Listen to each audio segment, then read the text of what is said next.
I'm here to do a review of, or a comparison, let's say a comparison rather than a review of these two drones. So the new one, this is brand new out a few days ago, that's the Mini 5 Pro, and this is the Mavic 4 Pro, more consumer pro drone. So I'm going to compare the footage. I've just done half an hour filming just to get the golden hour as the sun came up. There was a Spanish galleon, actually, believe it or not. Actually, I've got footage, Spanish galleon just sailing past us. You wouldn't really expect on a normal shoot. It was quite a long way out, so I couldn't get to it. It's over 2 kilometers out, which obviously is restricted distances. So I'm going to compare the footage. This is, as I say, well, this is about 4,000 quid's worth. This is about 1,000 quid when you've got all the extra batteries and stuff like that. So are they as good as each other? They shouldn't be. Battery life is immensely huge on this one. This is improved by a minute or two on its predecessor. So let's compare the footage. So I'm going to take these up again and then I'll do a piece to camera at the end. Thanks for watching.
But what a great view. This is somewhere I grew up. Porthcurno Beach over there, Logan Rock over there. Logan Rock is a rock that rocks. There's 4 or 5 apparently around the country that you can move by hand, you know, several tons in weight. Was knocked off by a British sailor. He had to pay for it to be put back up the cliff. Pedney, famous beach over there, closed to the public, but they seem to be ignoring that. And I've got the Minac just over my shoulder as well. So lots going on here to film for you. Stay tuned.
Right, there you go.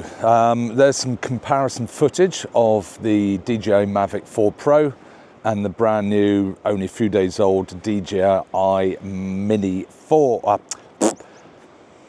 Right, there you go. There's some comparison footage of the DJI Mavic 4 Pro and the DJI Mini 5 Pro, okay? They're very different drones, very different in price. This has advantages of proximity to people and built up areas. This has camera quality, battery life, but you'll see the difference in footage. Really, this is no comparison to this. If you're only flying on the most basic license, this is probably best. If you've got a GVC, then it's worth having this. But lovely morning filming. Hoping to see some whales, dolphins, not seen any of that, but instead actually someone has lit a fire about a mile away at Penberth over there, and the whole bay is actually filled with smoke, quite interestingly, because there's no wind. 6 mile an hour winds, 5 mile an hour winds, so barely anything. Lots of people going swimming, which is lovely to see. And there we go. Hope you enjoyed the footage. What a fantastic location. This is where I grew up. This is where, as a boy, I spent all my time. What a lucky guy I am. Thank you for watching. Keep tuned for more videos, comparison videos, footage videos.